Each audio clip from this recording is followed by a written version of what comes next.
Hi everybody, I'm Marcy McCarrow. Hello, I'm Carol Cooper. And we're here today with Denise Raynor, who's an entrepreneurial coach. Hello Denise. Hi everybody. Denise, could you give us your website address and some contact details? Okay, yeah. Best way to find me on the web is quite simple, because I've got a domain which is denise-raynor.co.uk. So anybody who wants to go to that will then discover all the other things and the other places that they can find me. Phone 07860 785 008 usually gets to me. Fantastic. Thank you very much, Denise. Really pleased, Denise, that you could be with us today. It's been a long time since we've had a good catch up and a good chat, actually. So it's good to be with you today. First of all, I want to ask you about what you do in terms of your business. You call yourself an entrepreneurial coach. What does that mean and what does that entail?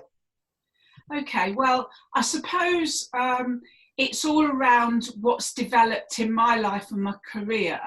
And over the last 20 years, I've been coaching people initially in network marketing. So I've had a network marketing business for nearly 20 years now. And that's really when I started coaching, because I was coaching people to be successful in that industry. But what actually has come about from that is that I've got a lot more expertise in business.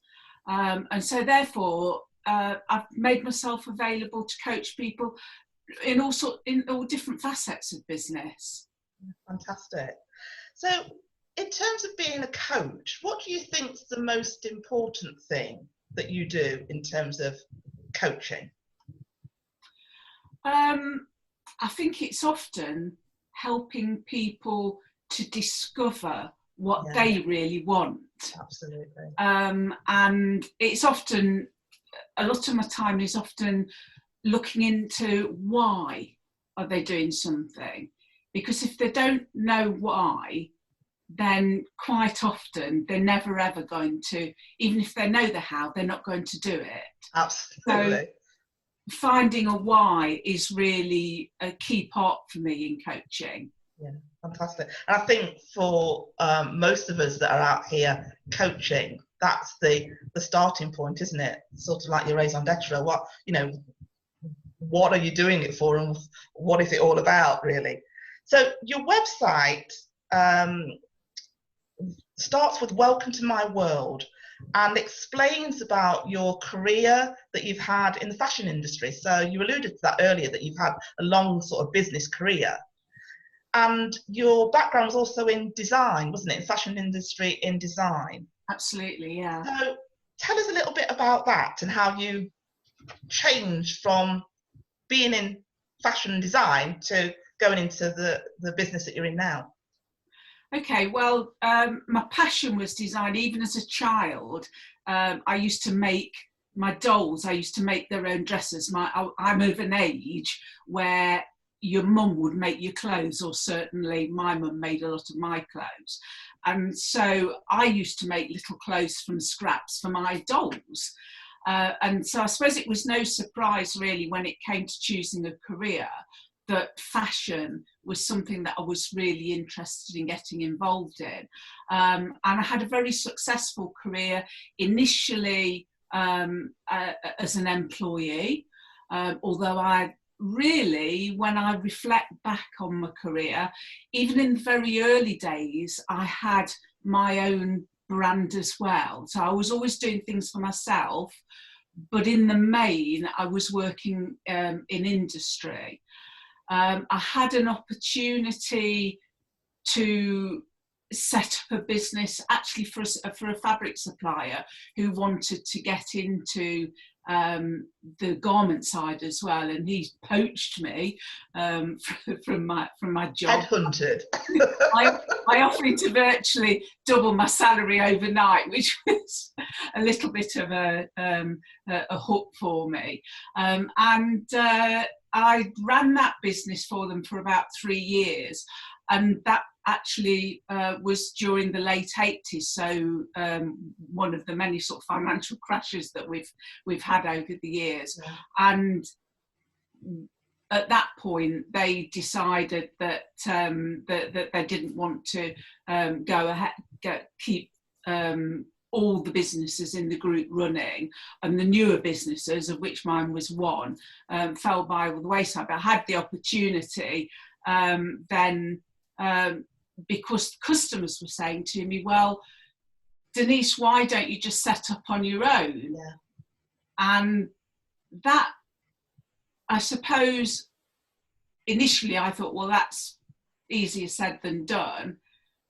But actually, that is what I did. And I ran that business for probably about 10 years, but 3 or 4 years in, I realised that I got a lot of money tied up in that traditional business. Mm. And that was when I started to look around to see what else was available, where I could be self-employed and running a business, but where I didn't have huge amounts of money, tens of thousands of pounds, at risk at any one time. And that's when I came across network marketing. And that's really where the shift came. That for a period of time, probably 5 or 6 years, I was running the fashion business, but I was also learning how to be a coach in coaching my my network marketing team. Yeah, fantastic. So quite a nice jaunt through your career there. Over, did you say 20 plus years in total? About 20 years in fashion, yes. And I've since I've since been in my network marketing business, which is still running. That I started in 2001, so almost 19 years in that business. Right, fantastic. So, is there a motto that you like to live your life by? Something, and again, this was a mentor in my early days of network marketing, and the lady in question has sadly passed away about 10 years ago, but she always used to say, care more than others think you should. And it's been a real great motto for me, that if you really, really care, people are more interested in how much you care almost than how much you know. Yes. And I think that comes over if you genuinely care about people that you're working with. That, to me, is a key in having a successful relationship. Yeah, that's really, really nice. So you've mentioned your mentor that obviously had a positive impact on you, on your life and on your career.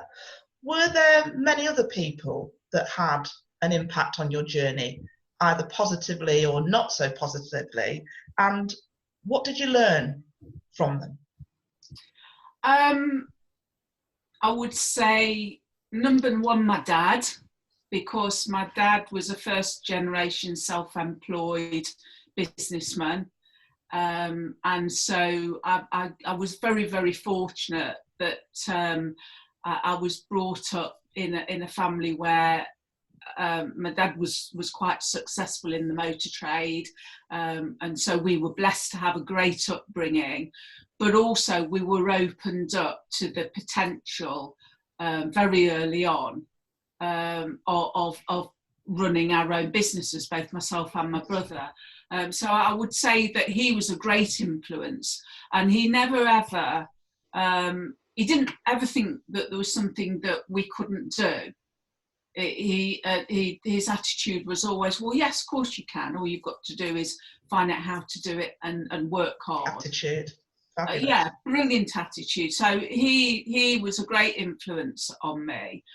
I had an amazing accountant in my early years of being in my fashion business, Again, he's passed on now, but Tad was amazing. And he used to say to me, Denise, the cheapest person to borrow money from is yourself. And that's always stayed with me. And I found it's a really good thing for me. I think it's a really good rule to live by, in the sense that it gives a lot of security in business if you're not borrowing money to run a business.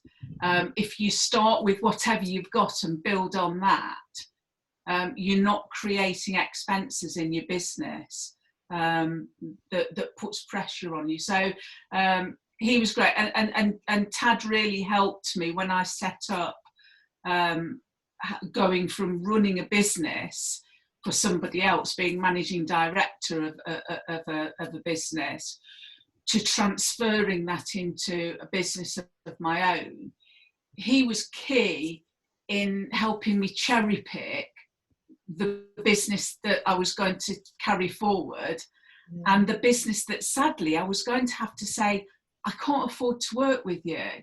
And he taught me how to look at margins and how to understand what was going to be right for me, and also actually right for the customers, because there's no point in taking on business that you can't do or can't afford to do. So he was a great mentor as well. Yeah. Fabulous. Anybody that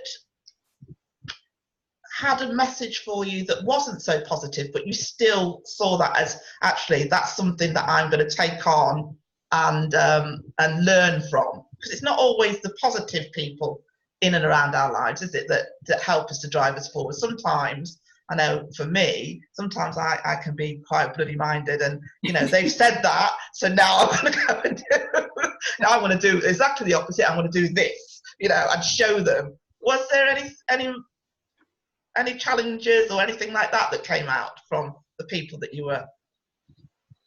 There are always people along the way, aren't there? I think because of my father's attitude, I picked up from him that you just sort of plough on and don't worry about the negative people. So there weren't many people. There aren't people that I can really think, well, they were negative and that spurred me on. The only one I would say, and it was done with complete love and kindness. My mum was very different from my dad. She was very frightened for her kids. She wanted to put a secure wall around us. So she would tend to say, oh no, they won't, they'll just have ordinary jobs. Don't encourage them to outstretch themselves. So in that sense, yes, I would never want to think of it as a negative as such, but she was more cautious. Yeah. A good balance there, though, between mom and dad, isn't there? Yeah, you've got the bit in the middle. So what have been the challenges to getting where you are today, and how have you overcome them? All sorts of things happen, don't they, along the way? There's sometimes it's money things. Probably my first big investment was a house, my first house. I managed to buy that in the late 70s. So by the time the first mortgage instalment came to being, I think the interest rates had got up to about 15%, which was a bit frightening. My mortgage tripled from the time I signed the bit of paper to getting my first payment request. That was a great lesson in cutting your cloth according to what you'd got available, cutting your coat according to your cloth, as they say. Yeah. So that was a great lesson. It was a scary time, but it was a great lesson.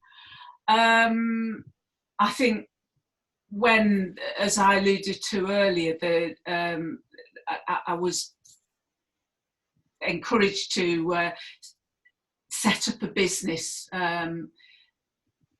which was very it was very exciting when I was poached and I was going to be earning a lot more money, and you know, that was a great opportunity. But again, within 3 years, because of financial circumstances outside our control, it wasn't that the business wasn't doing well, but generally, because there was a downturn in business, I suddenly found that I'd perhaps jumped out of the frying pan into the fire.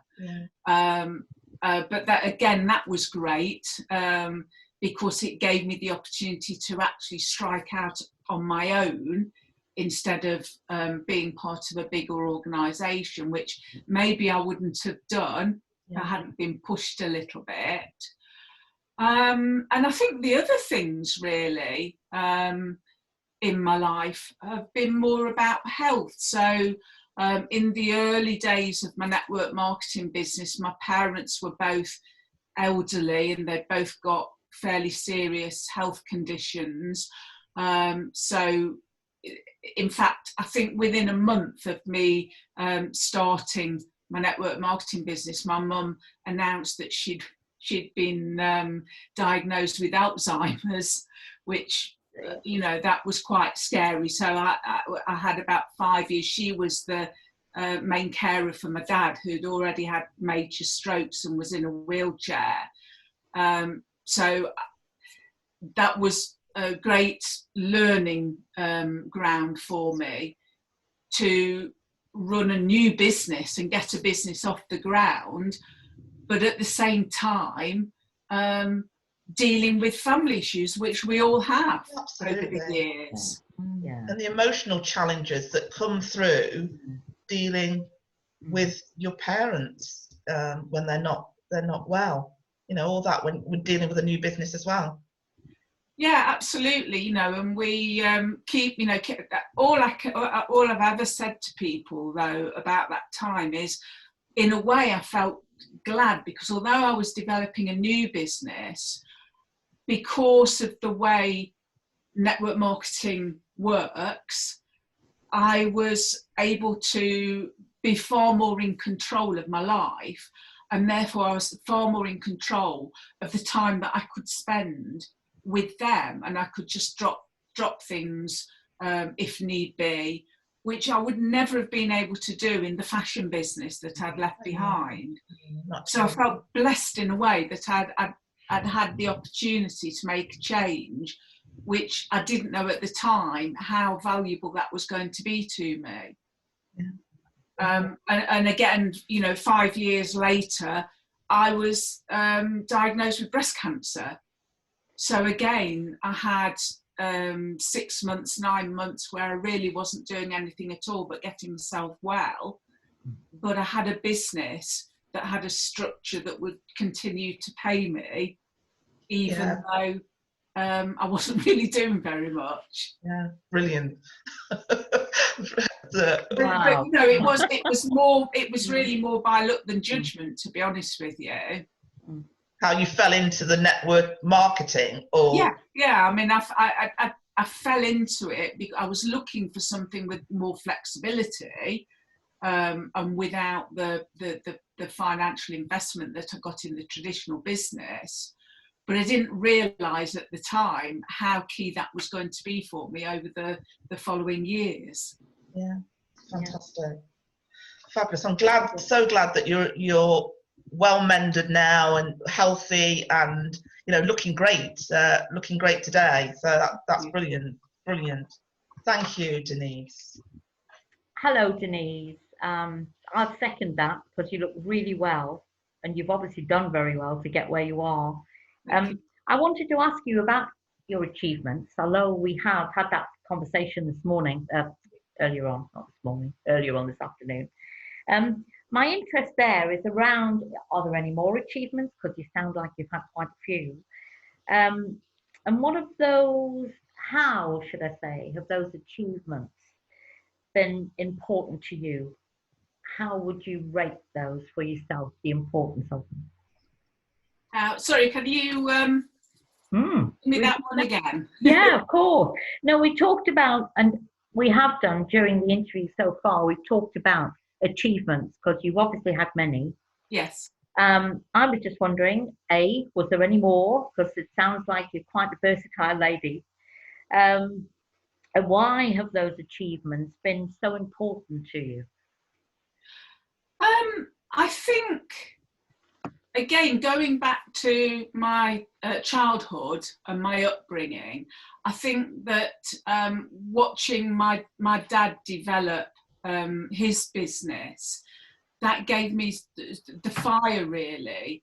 And also it set a benchmark for me. So I suppose, again, these things often happen without us being aware at the time. But I think I was really using how he developed his career as a benchmark for me. Yes. Yeah, absolutely. So that's something you obviously could work to, and you have that memory of dad being there and a guidance as well, I would have thought as well. So, Denise, tell me, do you have any regrets?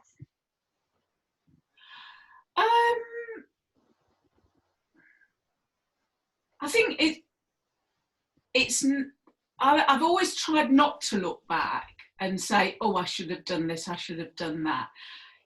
In my early days, before I was doing a huge amount on my own, I was offered a job in New York and I didn't take it. Right. And about a year later, I was offered a job in Ontario and I didn't take that either.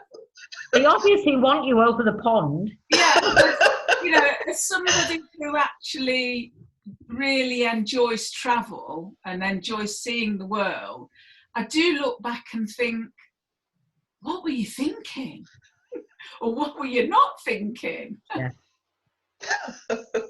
Well, that is bound, that would linger in my mind for many years, I must say. So working on that, what's just come out of that one, if you think about the challenges and regrets that you've had, what would you say were the lessons that have been learned over the years from this?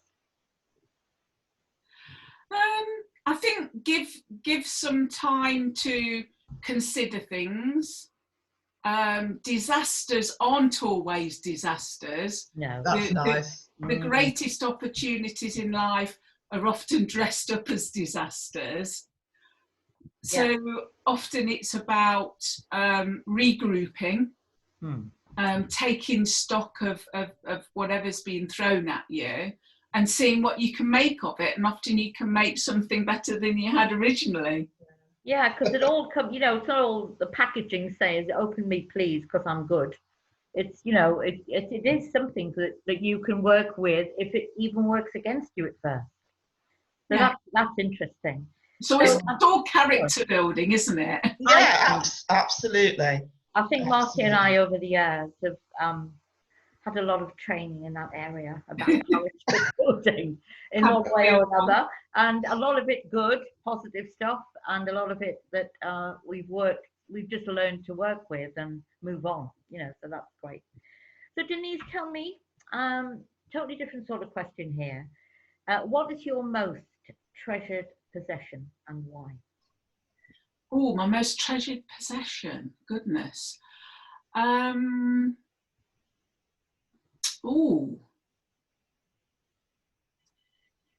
Probably I have and I never wear it, but I have a rose gold watch, which is Victorian probably. It belonged to my father's mother, so my gran. Right. And I never wear it, but it is a very treasured item to me. Yes, yeah. I just take it out of the jewellery box every now and again and admire it and put it away. I was going to ask you that. Do you just take it out the box every now and again and rub it over or something with your hand and just think about where it's from? Yeah, it's it brings back all sorts of memories. In fact, the jewellery box is actually a piece of a piece. if I said furniture, it's not furniture as such, it's a jewellery box, but that belonged to my gran. And as a child, when I went to their house, this little box, and I use it as a jewellery box. It's just it's like a tiny chest of drawers with little drawers. Oh yeah. And it always fascinated me as a child. And when they passed, that was the one thing that I wanted. I always coveted it, but when they passed, I was asked if there's anything I wanted, and it was the little wooden box which I keep the jewellery in, and I got the watch as well, whether I liked it or not. Oh, that's lovely. Together. That really is lovely. Fabulous. Yeah. It doesn't have a little cupboard door, this little chest, does it, as well as drawers? No, it's just got three little drawers, and then at the top two tiny ones side by side. I don't know what it was. I think they used it for stationery. Oh right, okay. It would just about take small size writing paper, but it was always in the parlour. Yeah. on the bless. Table. With the aspidistra, no doubt. Absolutely, yeah. I know. Obviously, we've had a similar background, but there you go. So, what is your most treasured business memory, and why would that be? Treasured business memory. Again, I suppose over the years there's been many. I was chosen when I had an office in the Nottingham Fashion Centre, and when it first opened, it was opened by Princess Anne. Oh, right. I was chosen to make a presentation to her. Oh, wow. And she's a really interesting lady, actually, and I felt there were a lot of studios in the fashion centre, so I felt very honoured that I'd been chosen to make that presentation to her. Yeah, so that's one of the memories that I think about from the dim distant past. Yeah, very strong lady, Princess Anne, and she is lovely. I would always like to have met her of all the royal family, apart from our queen, of course. Yeah. But I always liked Princess Anne. Very down to earth. Yeah. Very down to earth. Yeah. I think that was the first thing when I first heard her speak, or just her presence, I felt that was the case. You know, very down to earth lady, and very strong lady. Mm. So talking about strength, we all have one strength. We have an ability and skill, and they all stand out in their different ways. Some stand out more than others, and particularly in business, where we so often have so many different varying tasks to do. So the tasks and the strengths go together. So what do you consider to be your business superpower, and why? Oh, superpower. It's a good one. I think, excuse me, one of the things that I think is really important, and it's what I spend a lot of time with when I'm working with people, is looking at the long game, if you like, and having that. I think it's really important to yes, you've got to break a job down. There's that old saying, "How do you eat an elephant? A bite at a time." Yeah. We've all got that. Whatever the end goal is, you've got to break it down into the manageable chunks. But it's been my experience over the years that many people who maybe don't achieve as much as they would like, it's often because they completely overestimate what's going to happen in the first 12 months and completely underestimate what will happen if they just keep going for 3 or 4 years. So I think that's been something that's been important in my career, but also what I try to help people with in helping them develop whatever it is I'm working on with them. So it's really about being very supportive. That comes across, you know, very, very, very strongly, about you just being there for them and helping them through. I love that thing about the elephant. I adore that elephant thing. I haven't heard it. Have you never heard that one? Oh, I've not heard that one. I haven't. Maybe another sort of animal, but I've never. Just have experience the elephants in the room. Oh my god! And that has another meaning, but you know what I mean. I just never heard that, and I thought, I like that one. Oh, I do. Yeah, absolutely. Yeah, I think your experience enables you to think about these lessons, doesn't it? That, you know, how people could do things differently now based on the path that you've taken over all those years, really, and the different roles that you've done in terms of being a managing director, being an employee, being a senior person within an organisation, as well as running your own businesses, as it were. So, which is all good stuff. That leads me on to my next question, really. How would you define success?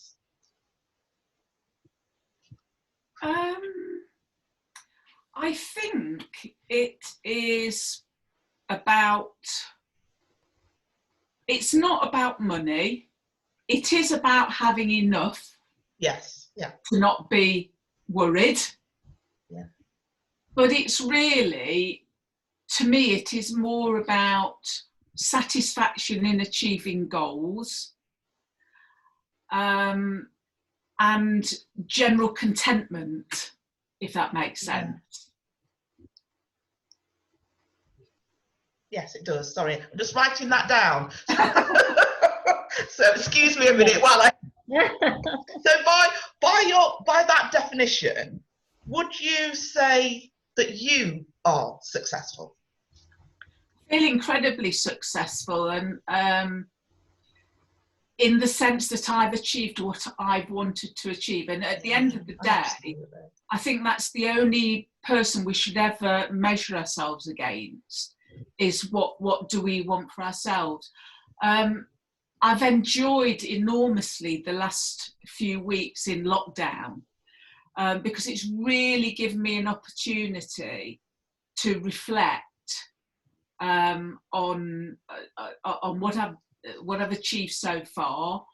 I'm one of the waspy women, so theoretically I would be fully retired by now, but I'm not. I've been semi-retired, I suppose, for a couple of years, but I'm still doing things and starting new ventures. I bought a holiday let last year, which is something that, again, I've wanted to do for some time, but it's this playing the long game thing. I knew what I wanted to do, but it had to fit into the jigsaw.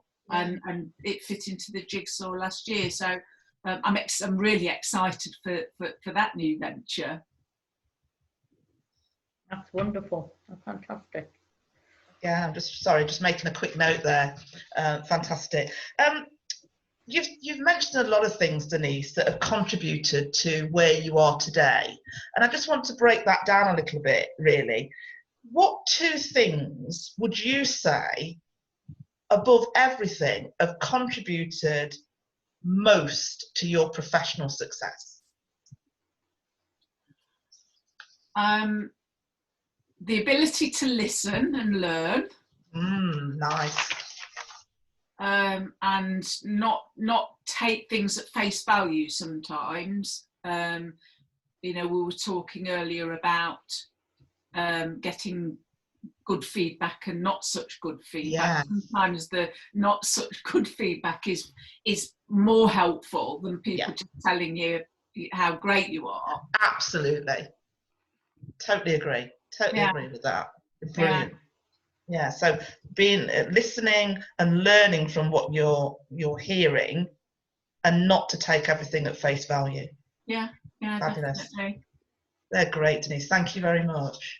And be prepared for changes. Don't be completely focused on one thing and lose sight of the fact that other things might present themselves, that might also be interesting.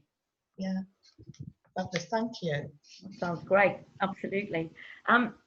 Denise, is there a book or an article that you've recently read that has had a significant impact on this journey of yours, which is obviously a lovely, interesting journey? Can you please tell us about it in particular, if there is an article or a book, and just please explain why it is significant to you? I have a book that I go back to. I'm an avid reader, and over the last 20 years I've built up a huge library of business development books and personal development books. So I don't know really where I would start to choose one in some ways, but I think one that I came across in my early career of sort of looking at personal development is a book called Eat That Frog. And that one's by Brian Tracy. And it's about procrastination. If you basically, it's a skinny little book. It's not a big, difficult to read book. It's a very skinny little book. But basically, the message is find the biggest, ugliest frog in the morning and get that one done first. Yeah. And it's served me well, because I think I will certainly hold my hands up to procrastination. And I think procrastination can cost us a lot in our careers. And that book is perfect for anybody who suffers with a little bit of procrastination. Yeah. Okay, I might get a hold of that book at some stage. That sounds wonderful, this massive frog. So I've got an elephant and a frog in the room now. Yeah. Loving it. It's like a menagerie in here. Whole zoo before long. So, Denise, reflecting on all these experiences that you've had, obviously, how do you think you've actually supported others to achieve in their lives, and advised and helped? And what's been their feedback to you about your delivery to them or your support? I think it's, from my point of view, I've always tried to understand where the other party is coming from. Yeah. And that really goes through all of my working life. So when I was talking to buyers, fashion buyers, I needed to understand really what, sometimes people say one thing, but they mean another.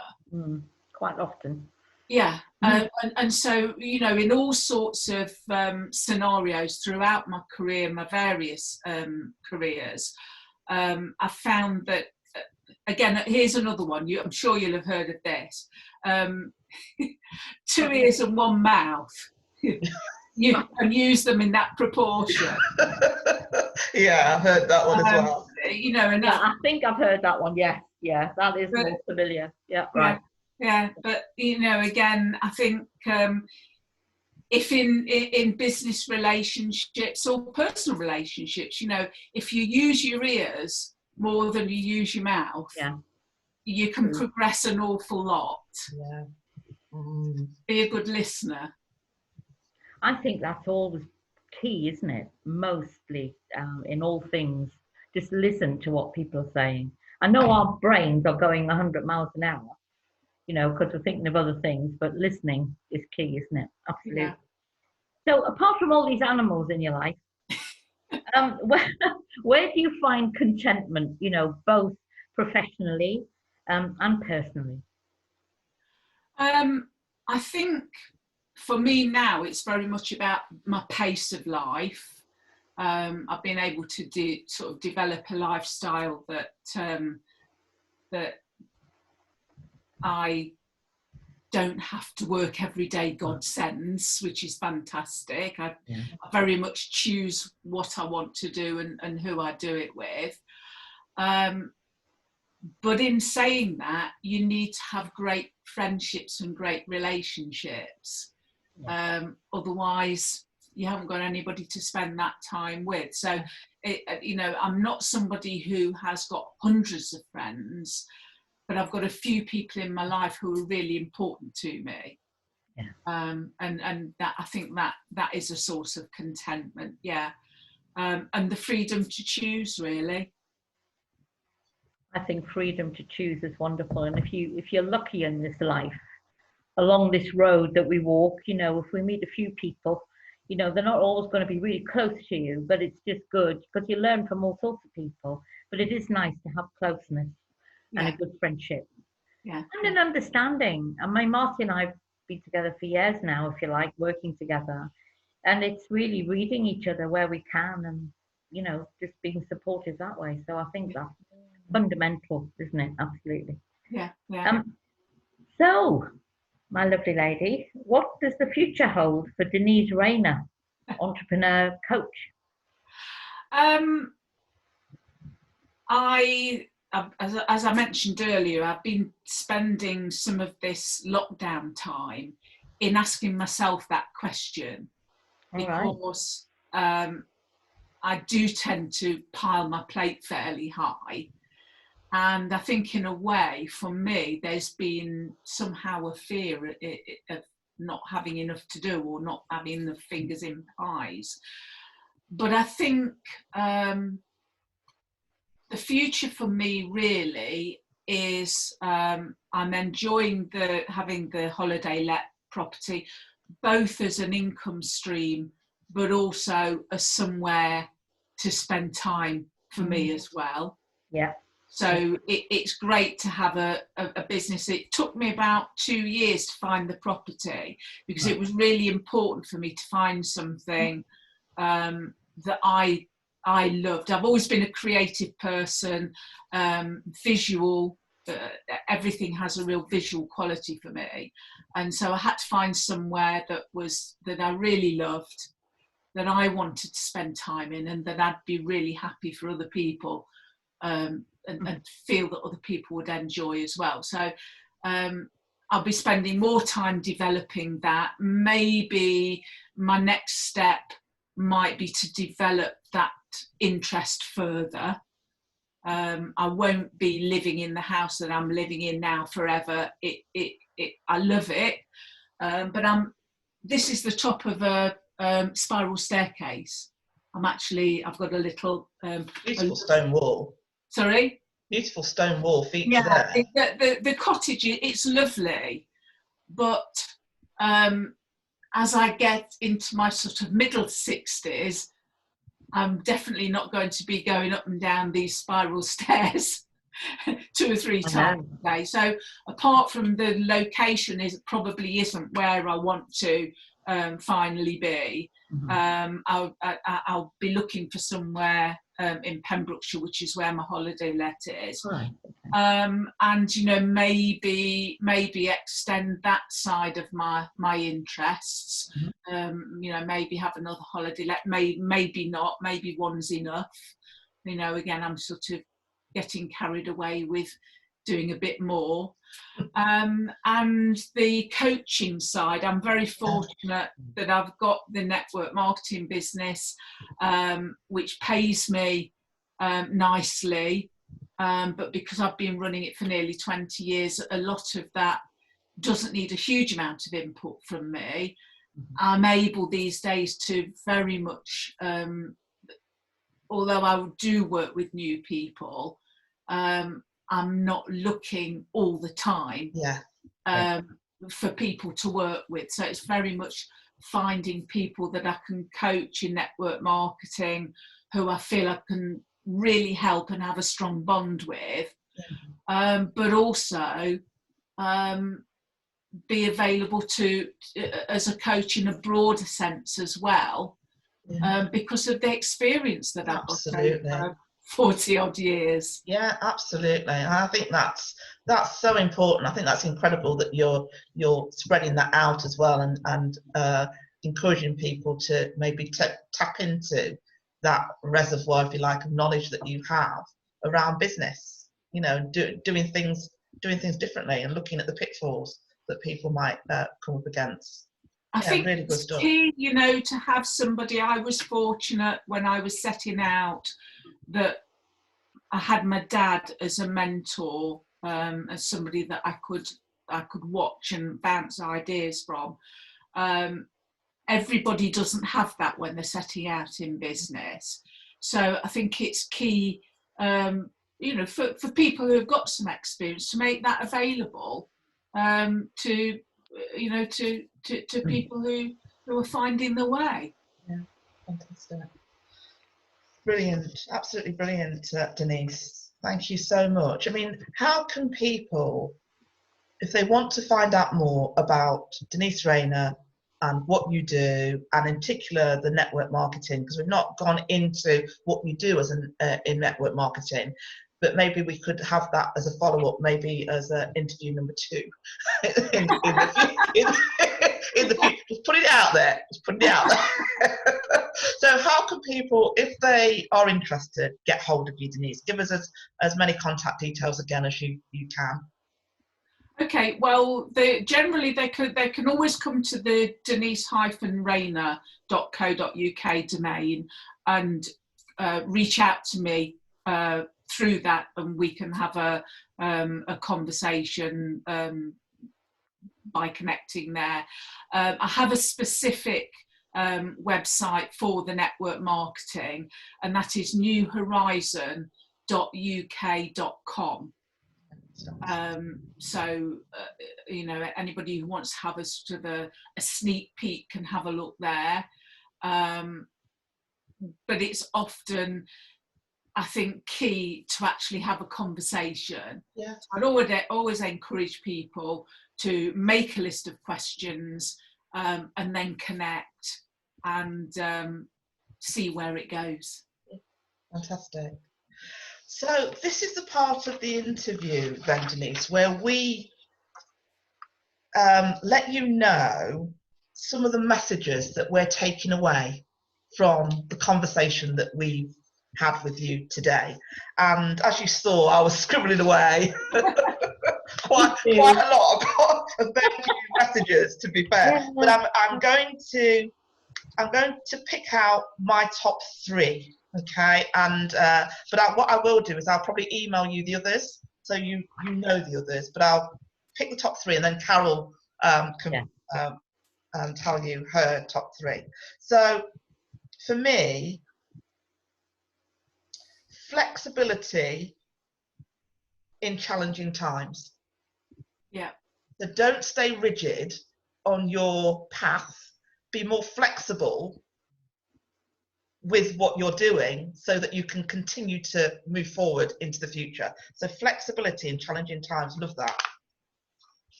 Do things that fit the overall jigsaw.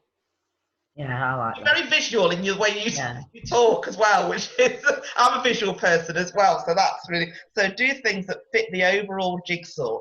So yes, we need to be flexible, but actually what's the overall picture that we want to, don't go here, there and everywhere, try and stay within what that overall jigsaw is about. Sometimes opportunities come dressed as disasters. Oh, honestly, that was like, that is brilliant.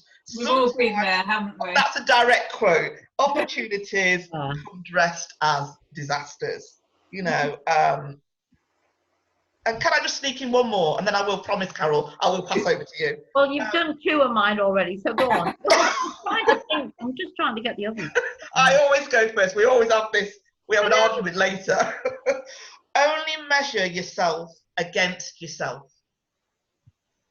That's another one. Measure yourself against yourself. No, don't be comparing yourself to all these other people. Learn from people, admire people, pull out what you can from their journey, but measure yourself in essence against yourself and how you're progressing towards what you want to do in your life.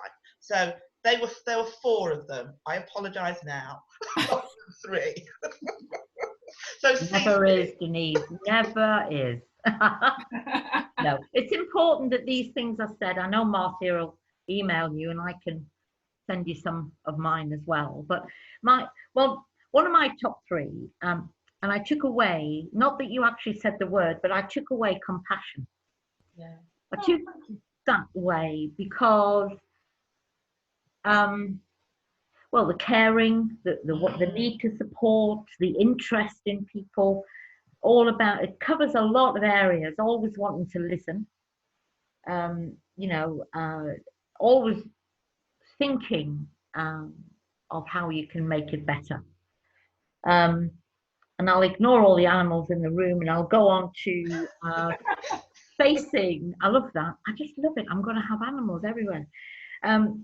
It's about facing the challenges as well. That's the other one. I know that Marcia obviously touched on that as well, but it's really hard in this interview not to readdress that, because flexibility, another word is being used, it's so important. And well, both Marcia and I know that, because you just have to go with those changes, and not every day presents you with the same things that you think it will, so you go forward with what you think you have, and then all of a sudden somebody goes, no, we'll just tweak that and we will just make it a bit more challenging. So that compassion, challenge, I just think is a good thing. The other thing was having a good mentor. I had a good mentor for years and still have him. He's still there. And just to know that person is there to talk it through. They might not always tell you what you want to hear, but that's good, because that's obviously the beauty of having a good mentor. The jigsaw, I won't mention again, because that was something Marcia brought up. But just, another area of what I take away is just having respect for people. The listening thing is part of the respect for people, because that's what they deserve when you're in the room, and not that you don't mean to not listen, but it's always about the hearing, isn't it? Yeah. What you hear as opposed to what you think you've listened to. Mm. And yeah, I like the idea about looking at yourself and not necessarily following other people, but like Marcia's just said, learning from other people, but just go on your own pathway anyway. So thank you, Denise. I got a lot out of that today. I really appreciate it. Thank you very much. So now you've seen me. Pleasure. Thank you so much, Denise, again for being with us. We will get this video, will go up onto our YouTube channel, so hopefully people can get a lot out of what you've said and hear all the messages for themselves, really. So thank you once again. Thanks very much, ladies. Pleasure. Bye.